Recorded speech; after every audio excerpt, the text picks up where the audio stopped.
राधे राधे मेरे प्यारे भाइयों बहनों माताओं व बंधुओं। आज मैं आपके लिए लेकर आई हूँ कार्तिक मास महात्म की कथा का पहला अध्याय। बंधुओं, यदि आपने हमारे चैनल को अब तक सब्सक्राइब नहीं किया तो जरूर करें और बेल आइकन दबाना ना भूलें ताकि आपको हमारी आने वाली सभी वीडियोस की जानकारी सबसे पहले हो सके। बंधुओं, वीडियो को पूरी सुनने के बाद कमेंट बॉक्स में जय विष्णु भगवान, जय माँ लक्ष्मी जरूर लिखें। बोलो विष्णु भगवान की जय। बंधुओं, कार्तिक का महीना हिंदू धर्म का प्रमुख महीना माना जाता है। इस महीने में बहुत से त्योहार और व्रत आते हैं। बंधुओं, कार्तिक मास में स्नान, दान, पूजा, जप, तप का बहुत विशेष महत्व है। कार्तिक मास में स्नान करने वालों के सभी पापों का नाश हो जाता है और उन्हें आखिर में वैकुंठ वास प्राप्त होता है।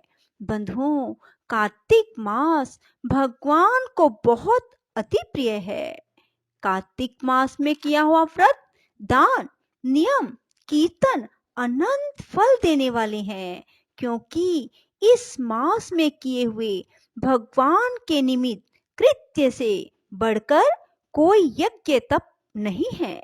इसलिए सभी मनुष्यों को कार्तिक मास में स्नान अवश्य करना चाहिए। बंधुओं, कार्तिक मास स्नान ब्रह्म मुहूर्त में उठकर ही किया जाता है। स्नान के समय थोड़ा सा गंगा जल नहाने वाले पानी में अवश्य मिलाएं और जिस समय स्नान करें उस समय गंगा जी का ध्यान करें और 3 बार बोले, हर हर गंगे, हर हर गंगे, हर हर गंगे। बंधुओं, यदि आप ऐसा करते हैं तो आपको कार्तिक मास में गंगा स्नान का फल प्राप्त होगा।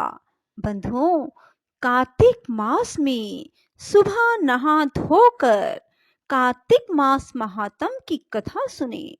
श्रीमद् भागवत गीता, भागवत पुराण और भगवान विष्णु के 108 नाम या भगवान विष्णु के 1000 नाम सुने। श्री राधा कवच, राधा कृपा कटाक्ष स्तोत्र, श्री कृष्ण कृपा कटाक्ष स्तोत्र। बंधुओं, भगवान श्री हरि की कथाएं सुनते रहें। यदि आप कार्तिक मास में स्नान, दान, जप, तप करते हैं तो भगवान श्री हरि की कृपा आप पर बरसने लगेगी और आपकी हर मनोकामना पूरी होगी। बोलो विष्णु भगवान की जय, लक्ष्मी माता की जय। कार्तिक मास महात्म की कथा का पहला अध्याय। नैमिषारण्य तीर्थ में श्री सूत जी महाराज 88,000 शौनक आदि ऋषियों से बोले, अब मैं आपको कार्तिक मास की कथा विस्तार से सुनाता हूँ, जिसे सुनकर मनुष्य सब प्रकार के पापों से छूटकर अंत समय में वैकुंठ को प्राप्त होते हैं। सूत जी बोले, श्री कृष्ण जी से आज्ञा लेकर देव ऋषि नारद के चले जाने पर सत्यभामा प्रसन्न होकर लक्ष्मीपति भगवान से कहने लगी, हे नाथ, मैं धन्य हुई, मेरा जीवन सफल हो गया। मेरे जन्मदाता भी धन्य हैं, जिन्होंने मुझ जैसी त्रैलोक्य सुंदरी को जन्म दिया, जो आपकी 16 सहस्त्र स्त्रियों के मध्य में आपकी परम प्यारी पत्नी बनी। मैंने वह कल्प वृक्ष आदि पुरुष आपके साथ नारद जी को विधि पूर्वक दान में दे दिया, परंतु वही कल्प वृक्ष मेरे घर लहराया करता है, जिस बात को मृत्यु लोक में कोई भी स्त्री नहीं जानती।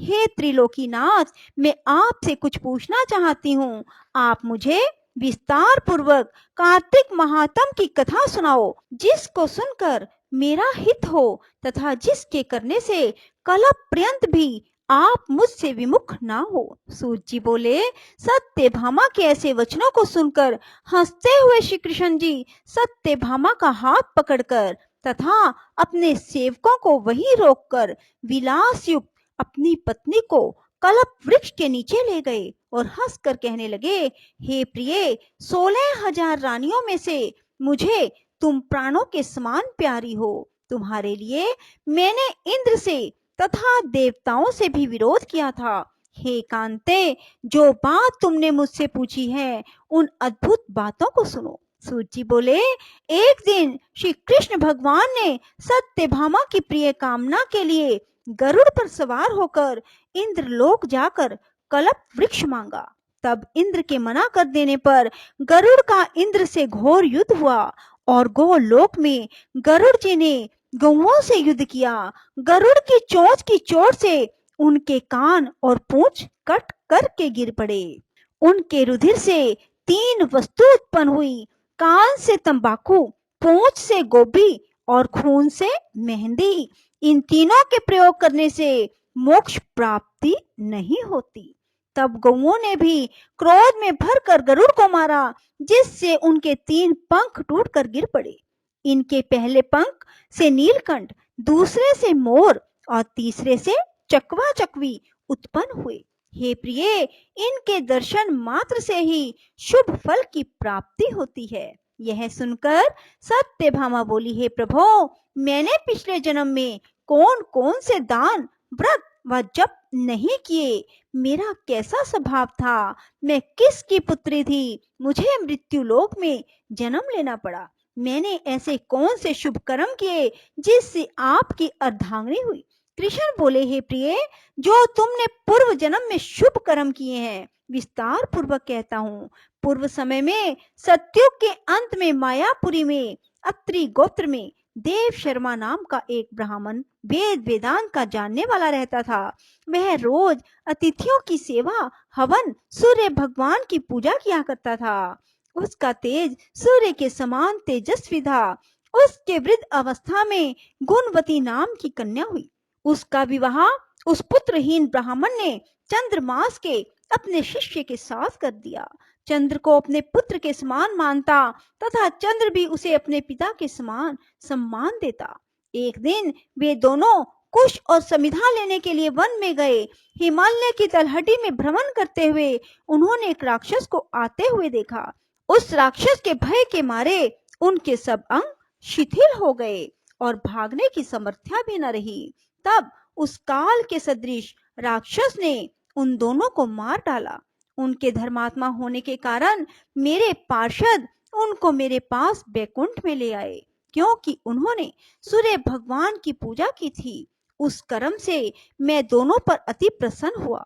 शिव, सूर्य, गणेश जी, देवी, इन सब देवताओं की पूजा करने वाले सब स्वर्ग को प्राप्त होते हैं। मैं एक होता हुआ भी काल और कर्मों के भेद से 5 प्रकार का होता हूँ। जैसे एक देवदत्त पिता, भ्राता आदि नामों से बोला जाता है। जब वह दोनों विमान पर चढ़े हुए सूर्य के समान तेजस्वी, रूपवान, चंदन और माला धारण किए हुए मेरे भवन में आए तो दिव्य भोग भोगने लगे। बोलो श्री कृष्ण भगवान की जय। ओम हरे राम राम राम हरे हरे, हरे कृष्ण कृष्ण कृष्ण हरे हरे। ओम हरे राम राम राम हरे हरे, हरे कृष्ण कृष्ण कृष्ण हरे हरे। ओम हरे राम राम राम हरे हरे, हरे कृष्ण कृष्ण कृष्ण हरे हरे। ओम हरे राम राम राम हरे हरे, हरे कृष्ण कृष्ण कृष्ण हरे हरे। ओम हरे राम राम राम हरे हरे, हरे कृष्ण कृष्ण कृष्ण कृष्ण हरे हरे। राधे राधे। जय श्री कृष्णा। बंधुओं, यदि आपको हमारी वीडियो पसंद आए तो इसे लाइक करें और शेयर करना भी मत भूलना।